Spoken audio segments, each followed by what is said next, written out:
Theater Talk is made possible in part by the CUNY TV Foundation.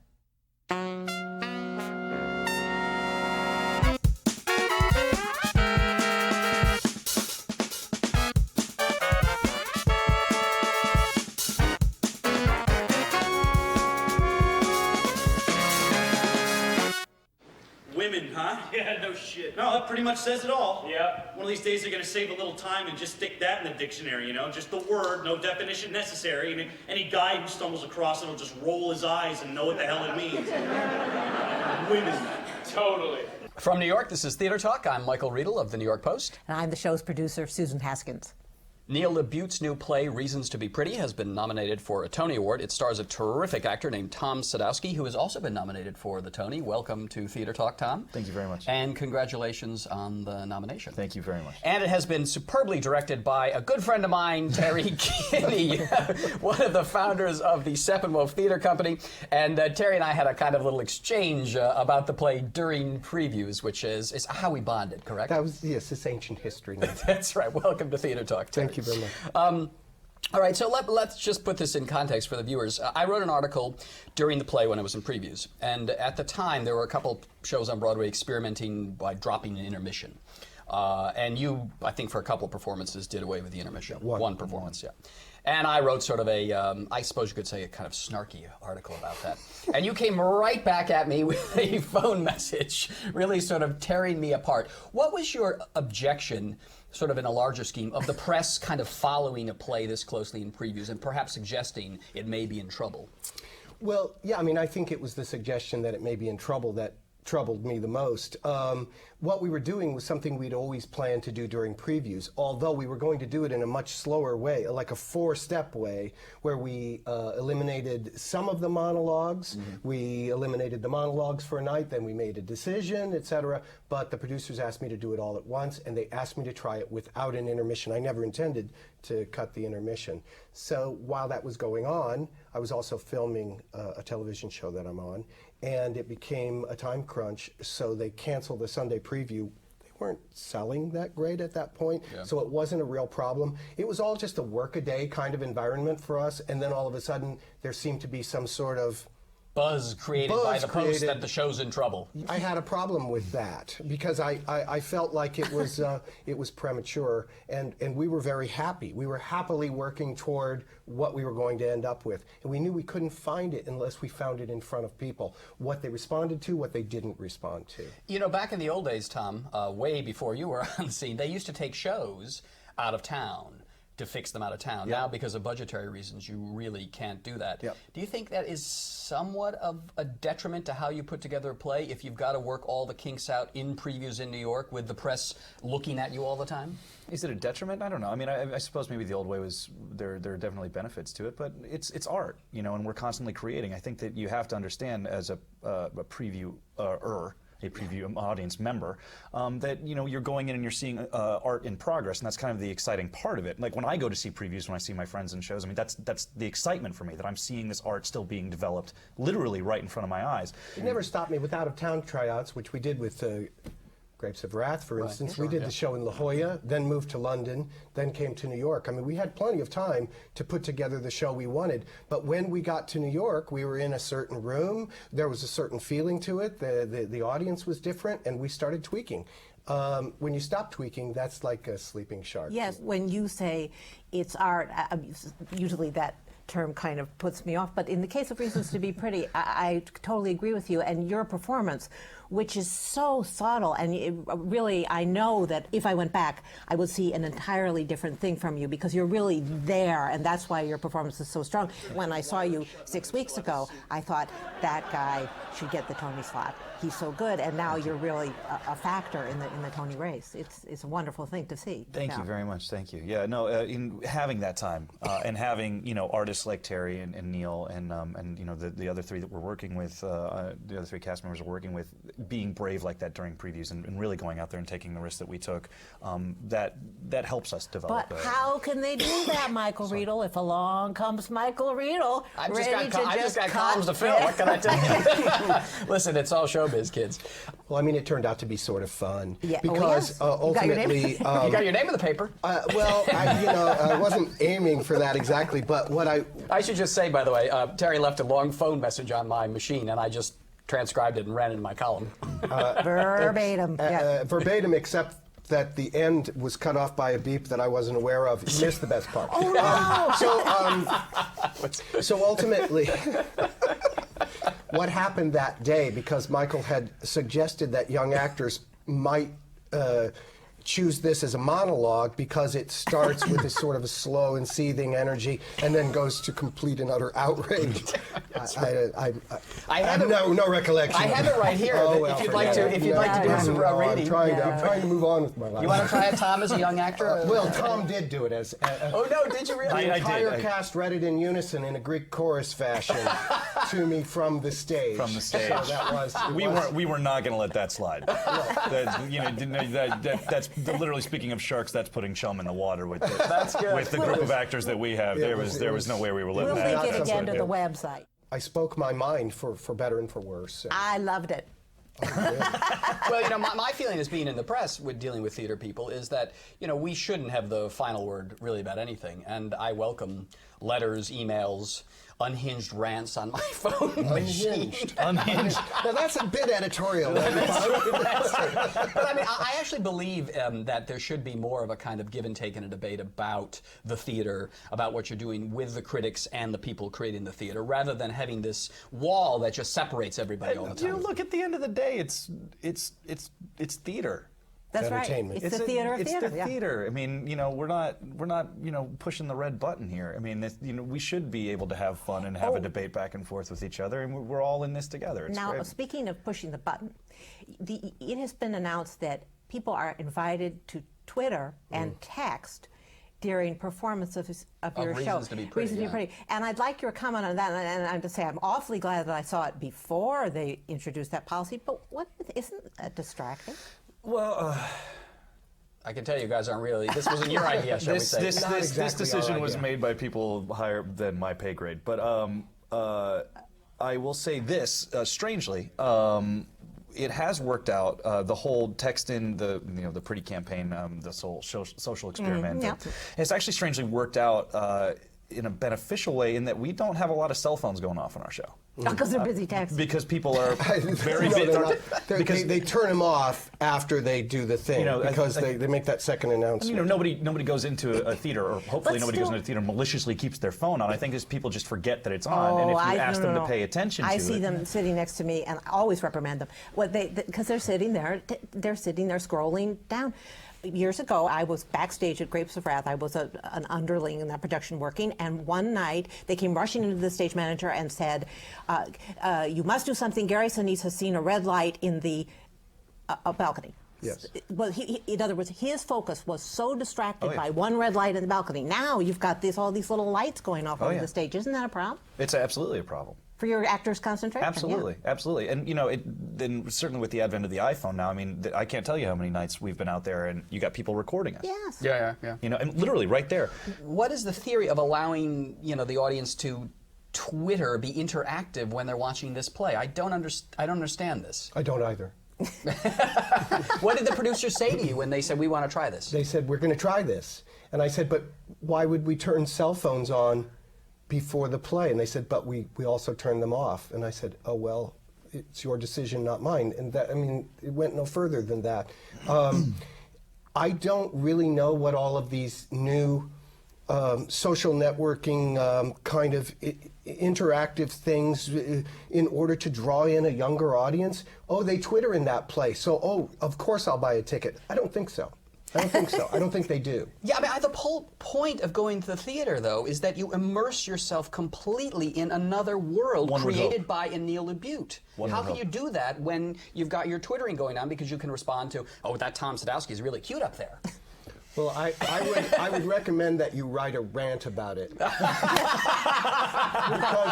because I would love nothing more than to just do the play for people. And, this entire theme of aesthetic and beauty and how we see beauty, etc., is not it never was our main focus in the production. No. It's a play about learning to listen. It's a play about how our words land on each other and about how we change, albeit reluctantly, change ourselves, transform ourselves. So that was a much more rich theme for me. And when the entire thing got taken over by aesthetic and beauty and body parts, etc., I was lost in that.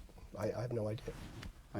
Interesting points. All right, well, listen, it's a terrific play. You will not want to Twitter or use your cell phone when you see it, because you will be absorbed in the language and the performances, including Tom Sadoski's. Tom, congratulations on the Tony nomination. Thank you very much. And I'm going to take you up on the offer to rant about this, because I think it's a terrible way for the theater to go. Terry Kinney, the director of Reasons to be Pretty at the Lyceum, I think. Yes. Lyceum Theater. Yeah. Thanks, you guys are fun.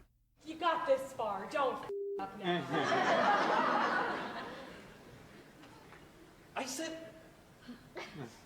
No, what I said was... I know what I said now. This is it. I said this.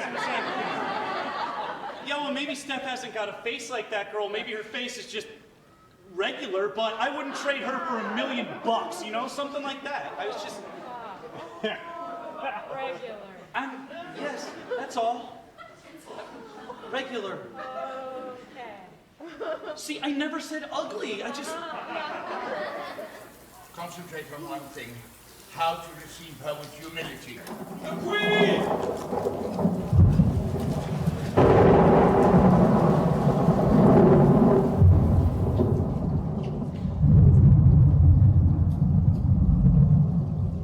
There is a great battle on Broadway right now between two titanic figures from history.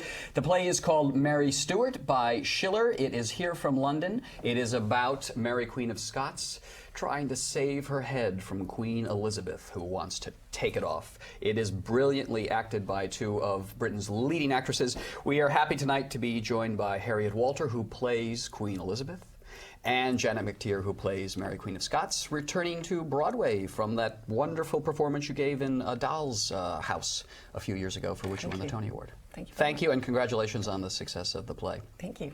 Thanks. All right, Harriet, I'm putting you on the spot first. Why, as Queen Elizabeth, are you demanding this beautiful woman's head? Well, it's not me so much, it's history and politics behind me.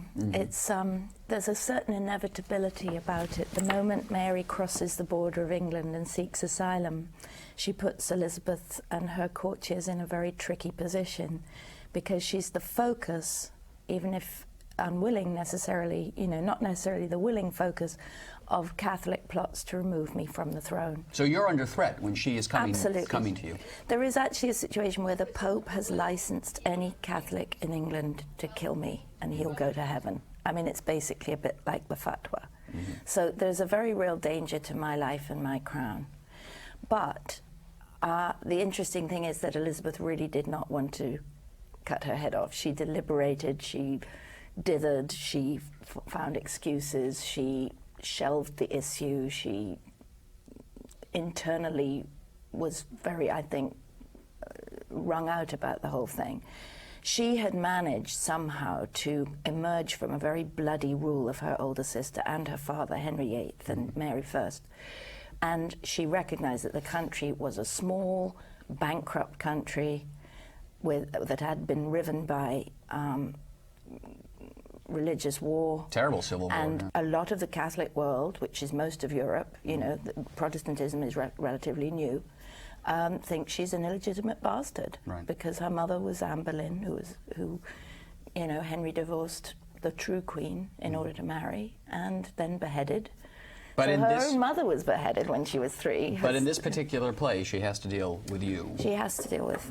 Do you believe, if Mary had gotten power, if she were queen, would she have killed Elizabeth?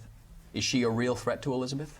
Personally, not the historical forces, but just her as the way you play her. No, I don't think she would have beheaded Elizabeth. No, I don't think she would have done that. But she wouldn't have been anywhere near as good a politician. I mean, Elizabeth was, without a shadow of a doubt, one of the greatest politicians our country has ever had. She was extraordinary. But obviously, Elizabeth had a really horrific sort of upbringing, and she was put in the Tower at the age of 3, I think, or something, wasn't it?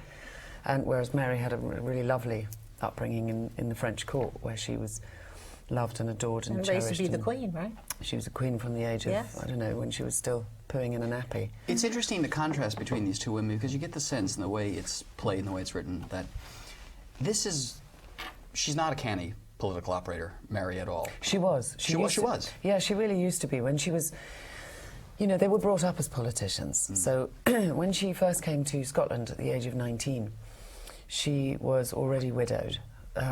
And for 6 years, from 19 to 25, which is incredibly young, you know, the severe, extreme Protestants, John Knox and his band in Scotland, who were incredibly clever, incredibly charismatic, and she took them on, and she was great. She stood up and intellectually she fought them, and she was really, really good. And for 6 years, and by the time it all went horribly wrong when her husband was assassinated, up until that moment, it was really touch and go between her and Elizabeth. But you know, and then she produced an heir, James. Right. So suddenly she was top dog because she had produced a male heir.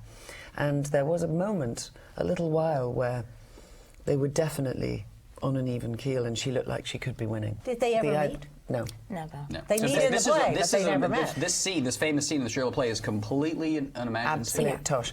Another thing I thought a great deal about as I watched Mary Stuart was this divide between Catholicism and the Church of England, the Protestant Church, and how, to some extent, it was exploited politically to get power, for the French to try to get power from England or the Spanish, but also the heartfelt, huge sentiments of the difference between these two things.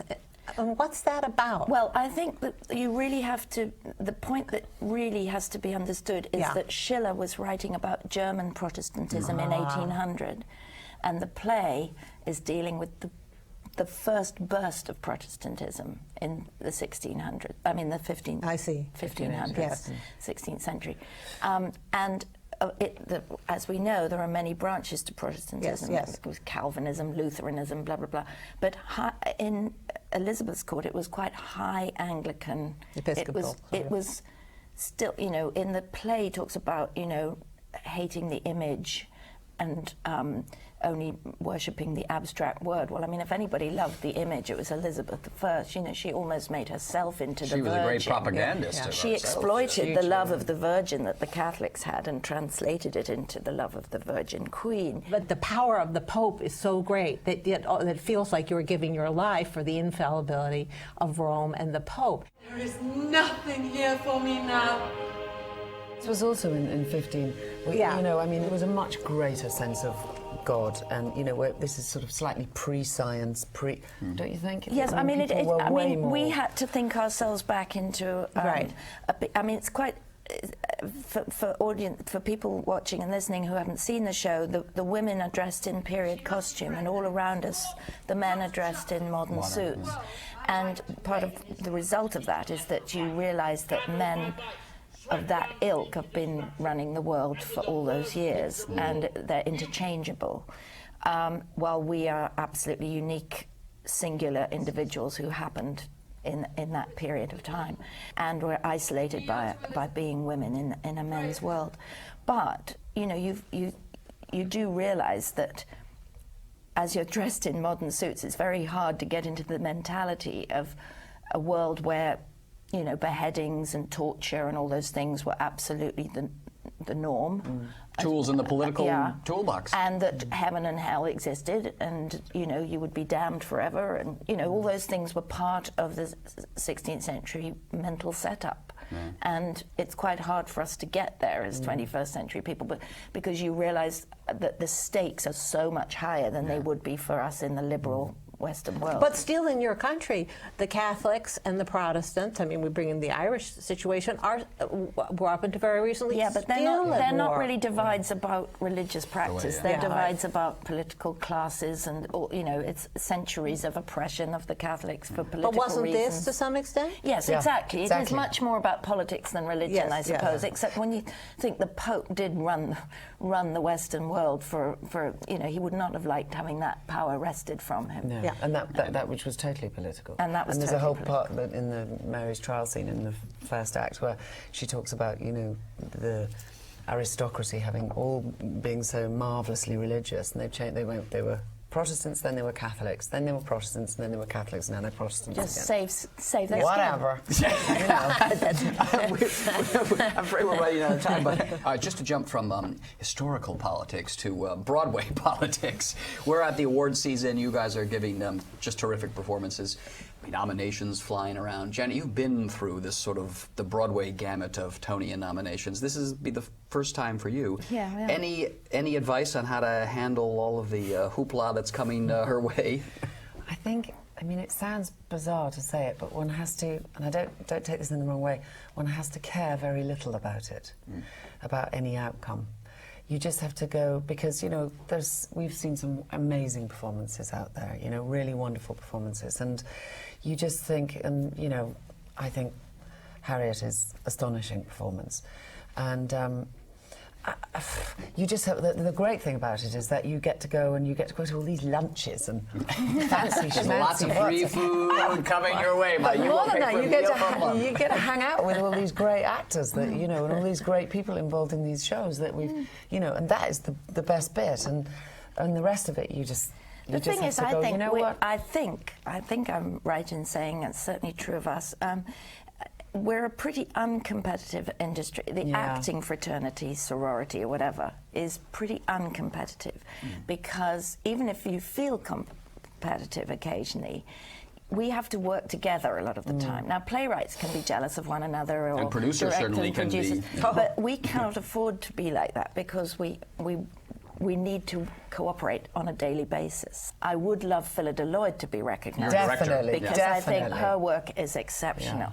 And, you know, even though we've seen some great productions, I think it's hard for anybody out there to know exactly what a great director does, but from the inside, we've worked, between us, we've worked with some directors, and this is something Is the fact that, was it her idea to do the suits?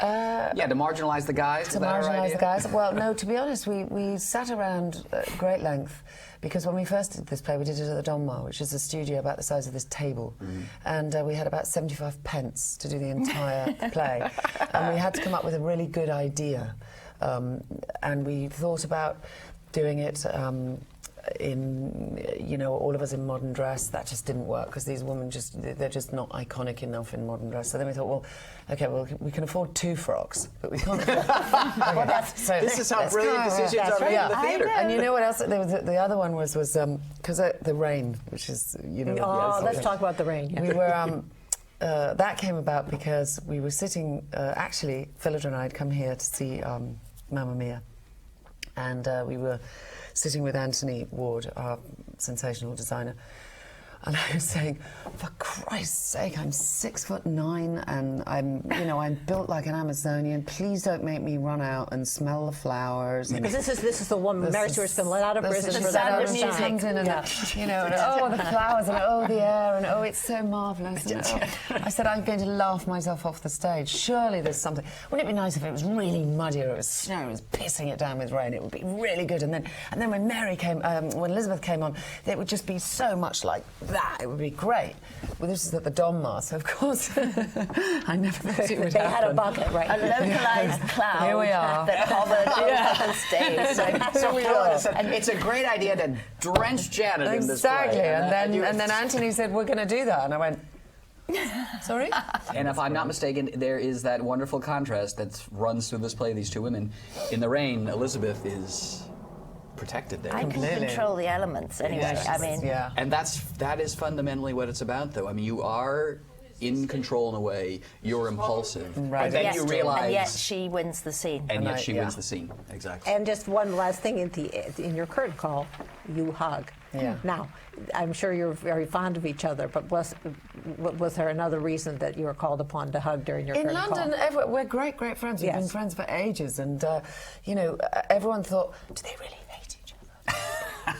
I guess it's we went, extraordinary. If you have Richard III and Buckingham, or Iago and Othello, the guys going at one another, you don't think, I bet those guys hate one another in real life. Yeah. But if you get 2 women shouting at one another and screaming and wanting to kill one another, somehow Isn't that the something? audience goes, oh, they must, it must Yes. be Joan And Crawford and everyone- Bette Davis, everyone- I have to say, she did do her opening night card was absolutely brilliant. It was the Whatever happened to Baby Jane? I put my face in Bette Davis's thing, and she's in the wheelchair, and she says, and she has a bubble coming out of her mouth saying, "You wouldn't do this to me if I wasn't a helpless victim." And I say,